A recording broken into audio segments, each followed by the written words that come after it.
तो नमस्कार, मैं उमेश गौतम, समग्र प्रदेश समाचार से बात करते हैं मऊगंज अपडेट की, मऊगंज की कहानी की। और मऊगंज के बाद रीवा में ब्राह्मण समाज इकट्ठा होकर आंदोलन किया।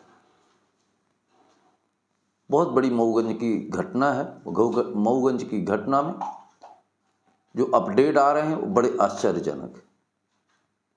अभी बयान आया एसडीओ पिशुलिया का कि 40 मिनट उन्होंने कैसे गुजारे। वो जब सनी द्विवेदी को लेने अंदर गई तो उन लोगों ने उन्हें भी दरवाजे पे बंद कर दिया। वो बोल रहे थे कि पेट्रोल डाल के आपको जिंदा जला देंगे, घर में मिट्टी में चारों तरफ से पेट्रोल डाल के जिंदा जला देंगे। इतनी निर्ममता के बावजूद भी ऐसा नहीं लग रहा कि बहुत अच्छे से कार्रवाई हुई है। और इसके बाद भी पूरे ब्राह्मण समाज, क्या आज तो ऐसा लग रहा था जैसे सावर्ण समाज की रैली हो, सब लोग बड़े आक्रोशित नजर आ रहे थे। यहाँ तक कि कुछ लोग संवेदना में इतना कठिन शब्दों का उपयोग कर रहे थे कि उसके बारे में कहा नहीं जा सकता। रीवा में आंदोलन था। आंदोलन में बहुत संख्या में ब्राह्मण समाज और अन्य समाज के करणी सेना के तमाम लोग आए हुए थे। मंच आसन होकर उन्होंने अपने अपने वक्तव्य भी दिए। पर जो एक बात मेरी नज़र में आई वो थोड़ा सा खटक रही थी। रीवा में इतना बड़ा आंदोलन हुआ, मऊगंज में इतनी बड़ी घटना हुई, उसके बाद भी किसी पार्टी का मंच में कोई बड़ा नेता नहीं दिखा। ये बड़ा सोचने का विषय है कि बड़ा नेता आखिर क्यों नहीं दिखा। किसके दबाव से, या पार्टी के वर्तमान सरकार का ऊपर से दबाव था कि आप इसमें नहीं बोल सकते हैं? अगर नहीं था तो उन लोगों ने, जब चुनाव होते हैं तो समाज के साथ खड़े होते हैं और समाज की वोटों के लिए अपना सामाजिक दायित्व का निर्वाह का वचन भी करते हैं। पर आज जो इतना बड़ा आंदोलन होता है, किसी समाज के लिए नहीं पर आंदोलन को संयमित करने के लिए भी उन्हें उपस्थित होना ऐसा लगता है। उसके बाद भी ना तो कांग्रेस के, ना भाजपा के, ना किसी दल के कोई नेता वहाँ इस आंदोलन में नहीं दिखे। उसके कई कयास लगाए जा रहे हैं। एक कयास तो ये लगाया जा रहा है कि हो सकता है सरकार का बेहद दबाव हो, क्योंकि सरकार की मंशा हमेशा विशेष समाज के लिए सुरक्षित रखने की रही है। वहीं ऐसा भी हो सकता है कि राजनीतिक दाव पेंच के चलते कोई भी बड़ा नेता आना नहीं चाहता, पर उसका आंतरिक रूप से सहयोग रहा हो। कई तरह की कहानियां हैं, पर कहानियां ये है कि आंदोलन में और तो सब बेहतर दिखा, पर जो हमें एक बात नजर आई वो ये कि आंदोलन में कहीं अनुशासन नहीं दिखा। और कोई भी आंदोलन जब तक उसमें अनुशासन नहीं है, कोई नेता नहीं है, तो आंदोलन असफल नजर आते हैं। मंचासीन रहे लोगों में ऐसा लगता था जैसे मंच में बैठे लोगों के चेहरा ही नहीं दिखाई दे रहा था, सामने खड़े लोगों ने ही मंच का संचालन कर रहे थे। ऐसा लग नहीं रहा था कि ये मंच है, एक भीड़ का कुनबा लग रहा था। और भीड़ होती है। अगर आंदोलन है तो मंचासीन लोग और अनुशासन बहुत जरूरी। दो बातें हो सकती हैं, पहला तो ये, या कि जनता और समाज उग्र था या सब दुखी थे इसलिए अनुशासन का पालन नहीं कर पाए। कई नेताओं ने तो यहाँ तक कहा कि ऐसे नेताओं को जो समाज में आज काम नहीं आ रहे हैं उन्हें जूता मारना चाहिए, ऐसे शब्दों का भी प्रयोग आया है। खैर, सबसे बड़ी बात तो यह है कि अभी नया जो अपडेट आया है मऊगंज में, उसमें यह बताया जा रहा है कि 20 से 25 लोग पकड़े गए हैं।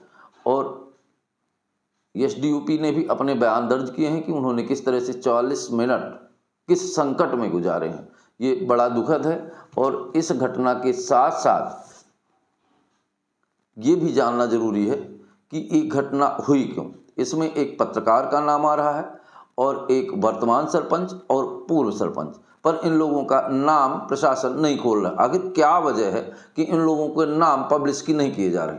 क्या और बड़ा जाति दंगा फैलने का आशंका है या सामाजिक दंगे फैल सकते हैं? इसमें सरकार को जरूर गहराई से सोचना चाहिए। सरकारें जो है अपने सत्ता की लालच में आम जनता और पूरे देश के साथ जिस तरह जातीय राजनीतिक तंत्र खेल रहे हैं, लोकतंत्र में सबके लिए समान न्याय की व्यवस्था है, पर अगर लोकतंत्र में जात के आधार पर न्याय की व्यवस्था बनी तो निश्चित ही आने वाले समय में लोकतंत्र के लिए भी दुखदायी होगा। सरकारों को अब इस बात पर ध्यान देना होगा कि इस तरह की आपराधिक घटनाएं ना घटें और पुलिस के भी पूरी तन्मयता से काम करना पड़ेगा। इस घटना में बात ये समझ में नहीं आ रहा कि आखिर असली दोषी कौन है, और असली दोषी का चेहरा आज और अभी तक पुलिस बेनकाब नहीं कर पाई है। अब देखते हैं कि आने वाले समय में क्या अपडेट होता है, पर यह बात समझ लीजिए कि ये एक सुनियोजित घटना थी, और सुनियोजित घटना का असली सूत्रधार अभी तक पुलिस के हाथ नहीं लगा है, या यूं कहा जाए कि पुलिस के ऊपर कोई दबाव है। नहीं तो जितने लोग पकड़े जाते हैं, जिस तरह से उसने एक पत्रकार का नाम पब्लिश किया, तो उन लोगों का नाम भी पब्लिश क्यों नहीं करती जो सरपंच, वर्तमान सरपंच का नाम आ रहा है और पूर्व सरपंच का नाम आ रहा है। आखिर पुलिस किस पसो पेश में है? ऐसा लगता है कि पुलिस पर भी बहुत ज़्यादा दबाव है। और रही आंदोलन की बात, तो रीवा में आज आंदोलन काफ़ी हद तक सफल रहा। बाकी खबरें वीडियो में देखें। दिनांक 15/3 को पुलिस को सूचना मिलती है कि शाहपुर थाना क्षेत्र के गांव में एक व्यक्ति को बंधक बना लिया गया है। तब थाना प्रभारी द्वारा 1-2 घंटे तक उन लोगों से बात करने की कोशिश की गई एवं उस व्यक्ति को छुड़ाने का पूरा प्रयास किया गया, परंतु सफलता नहीं मिलने पर वरिष्ठ अधिकारियों को सूचना देते हुए हम पर्याप्त बल के साथ में रवाना हुए।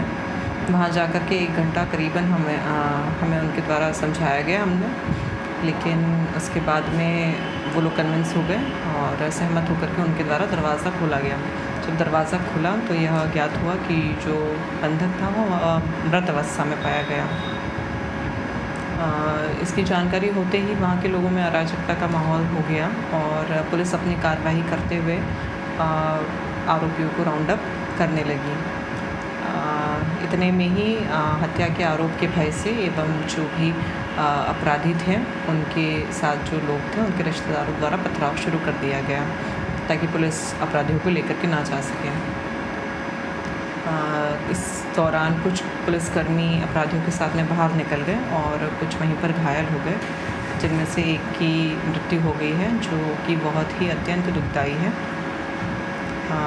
हमें सिक्योर करने के लिए हमारे गनमैन द्वारा एवं एक पुलिसकर्मी द्वारा दरवाज़ा अंदर से बंद कर लिया गया, जिस घर में शव रखा गया था। शव को सिक्योर करने का प्रयास था और हमें सिक्योर करने का। उसके बाद में उन लोगों ने दरवाज़ा तोड़ने की काफ़ी कोशिश की गई और खिड़कियों से और बाहर से, दरवाजे के बाहर से हमें निरंतर धमकियाँ मिलती रही कि पेट्रोल डीजल डाल करके आग लगा दी जाएगी अगर 5 आरोपी जो है उनको आप वापस नहीं करते हैं।